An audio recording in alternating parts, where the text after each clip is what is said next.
লম্বা সময় রাজনীতি করার জন্য আমরা আসি না, আমরা রাজনীতির গতিপথ বদলানোর জন্য এসেছি। আমাদের হায়াতে বা জীবনে পারবো কিনা জানি না, কিন্তু ইনশাল্লাহ এটুকু নিশ্চিত, আমাদের এটার ইম্প্যাক্ট ন্যাশনাল পলিটিক্সে 5 বছর হোক 10 বছর হোক পড়তে বাধ্য ইনশাল্লাহ। মনে করুন এখন 1994 সাল চলতেছে, অর্থাৎ ঠিক 30 বছর আগে, যখন আমি ছিলাম পুরা টকবকে যুবক। আমি এই কারণেই 94টা চুজ করছি, এবং সেই সময়টা ছিল পারফেক্ট।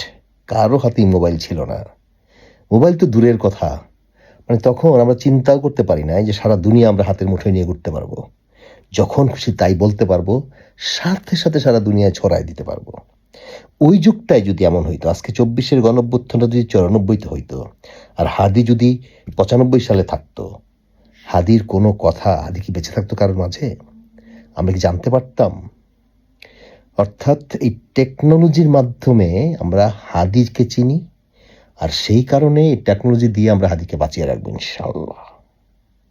এই যে হাদির এত সুন্দর কথা মানুষ বোঝে না, মানুষ বোঝে সাউয়া মাউয়া। মানে আমি জানি না এদের কি, মানে লেভেলটা এটুকুই। হাদি তো পরিষ্কার, এই আজকের ভিডিওটা দেখেন, সে তো রাজনীতি করতে আসে নাই, সে রাজনীতির রাস্তা পরিবর্তন করতে আসছিল। আসলে আমরা চাই না, আমরা চাই না আইনের শাসন প্রতিষ্ঠিত হোক, আমরা চাই না গণতন্ত্র প্রতিষ্ঠিত হোক, আমরা চাই না দুর্নীতি বন্ধ হোক, দুর্নীতি দমন কমিশন মানে সঠিক পথে চলুক, ইত্যাদি এবিসিড ইত্যাদি। এত কথায় না যাই, আজকে পশ্চিমবঙ্গের নির্বাচনের ফলাফল দেখলাম।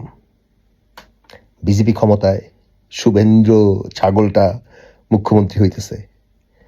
মানে মানে দেখেন কি অদ্ভুত না? মানে ওদের দেশে গত 20-25 বছর ধরে ধর্মভিত্তিক রাজনীতি চলতেছে, মৌলবাদী দল সরকারে, তাই না? বাদী মানে সংখ্যাগরিষ্ঠ হিন্দু দেশে ঘোর অন্ধ হিন্দুত্ববাদী দল আজকে দেশ শাসন করতেছে। আর আমরা 95% মুসলিমের দেশে, অর্থাৎ ইসলামিক কোনো দল জেতার পরেও তাদের কারণে আমরা ক্ষমতায় আসতে পারি না, ওরাই কন্ট্রোল করছে, তাই না? আর শুভেন্দু ছাগলটা দেখলাম কদিন আগেও বলতেছিল যে শেখ হাসিনা নাকি বাংলাদেশের প্রধানমন্ত্রী এখনো, এবং বাংলাদেশের এয়ারপোর্টে শেখ হাসিনাকে আমরা প্রধানমন্ত্রী হিসেবে আবার সম্বর্ধনা দিব।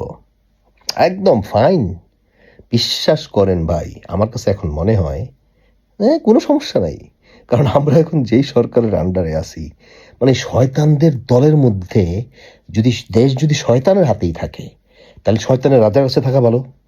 তো হাসিনা তো যতভাবেই বলেন, তারেক সাহেব বলেন, সে জিয়া মানে খালেদা জিয়া বলেন, অথবা এই মানে এই বর্তমান বিএনপি, মানে হাসিনার আওয়ামী লীগের শয়তানের কাছে নস্যি। আর এরা এখন যা করতেছে, এরা তো গোলামির বাজায় দিবে, না পারবে শয়তানিটা ঠিক মতো করতে, না পারবে দেশপ্রেমটা দেখাইতে।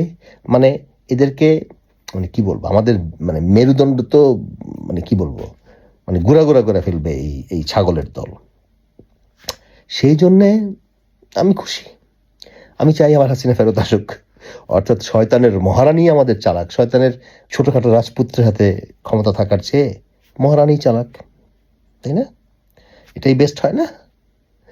আরেকটা জিনিস, আমাদের প্রধানমন্ত্রী কিন্তু একটা জিনিস আমি মানে সাপোর্ট করতেই হবে। উনি দেখলাম তার মানে জোবায়দা রহমানকে নিয়ে খুব সেফলি কয়েকটা ছবি দেখলাম, হাত মানে রোমান্টিকভাবে ছাতা ধরে নিয়ে যাচ্ছেন। এই জিনিসটা ভাল লাগছে। মানে তার যে ফ্যামিলি ভ্যালু দেখাচ্ছে জায়মা রহমান তার ওয়াইফকে নিয়ে, অথবা তার বউকে যে সম্মানটা দিচ্ছে, এটা আমাদের সমাজে একটা গুড ইম্প্যাক্ট ফেলতে পারে। আর না হোক এই শয়তান দলের শয়তানি যে কর্মীগুলো আছে, যারা কিনা নারীদেরকে মানুষ মনে করে না, অথবা সংসারের কোনো ভ্যালু দেয় না, কোনো রেসপেক্ট নাই, এদের অন্তত এই শিক্ষাটা নিক। মানে তারেক রহমানের সাহেবের মানে কি বলবো, অশিক্ষিত বা যাই বলি আমরা, কিন্তু এই জায়গায় সে খুবই উচ্চমানের মানসিকতার পরিচয় দিচ্ছে। এই জন্য তারেক রহমানকে ধন্যবাদ। ফাইনাল কথা হচ্ছে, আজকে মানে মানে হাদি আমাদের কতটুকু ভবিষ্যৎ দেখতে পারতো চিন্তা করেন। এই যে আরেকটা ভিডিও দিলাম, হাদি দেখেন। তাহলে বিএনপি সরকার গঠন করার পরে এর একটাও যদি বাস্তবায়ন না করে, তাহলে আমরা কেমনে বিএনপিকে ধরবো বলেন? এই জুলাই সনদের জন্য 19টা মৌলিক সংস্কারে সবাই ঐক্যমত্য পোষণ করেছে। এরপরে যে কথাটা আর বলা হয় না, এই 19টা ঐক্যমত্যের মধ্যে বিএনপি বলেছে তার মধ্যে 10টাই তারা নোট অফ ডিসেন্ট দিয়েছে। তো নোট অফ ডিসেন্ট কি? নোট অফ ডিসেন্ট হলো আপাত দৃষ্টিতে আমি এটা মাইনে নিলাম, কিন্তু আমি আসলে এইটার সাথে একমত না। তাহলে বিএনপি এই 19টার মধ্যে যেই 10টা নোট অফ ডিসেন্ট দিছে, সেই 10টাই তো মোস্ট সিগনিফিকেন্ট জায়গা। তাহলে বিএনপি সরকার গঠন করার পরে এর একটাও যদি বাস্তবায়ন না করে, তাহলে আমরা কেমনে বিএনপিকে ধরবো বলেন? মানে এর আইনি বাধ্যবাধকতা কোথায়? বিএনপি তো তখন বলবে, কেন ভাই, আমি তো বলেই দিয়েছি স্বাক্ষর করার সময় যেখানে আমার দ্বিমত আছে, এখন আমি এটা পারতেছি না বাস্তবতায়।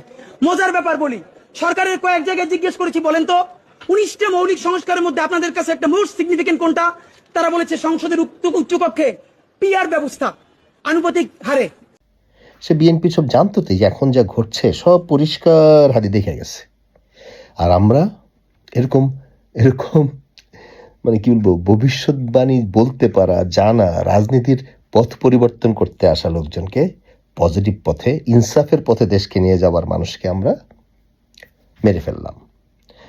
সেই লোক যে কিনা বলে গেল যে তার বিচারটাও আমরা করতে পারবো না, তাই হচ্ছে। হাদির বিচার তো দূরের কথা, হাদির বিচার যারা চাইবে এদের অবস্থাও খারাপ। জুমাকে নাকি মাইরও দেওয়া হয়েছে ওই দিন থানায়। বিশ্বাস করেন এটার পরিণতি ভালো হবে না ভাই। আপনি জুলাই যদি নিশ্চিহ্ন করে দেন, বিশ্বাস করেন এই ভয়াবহ পরিণতি হাসিনা কি সহ্য করছে আমি জানি না।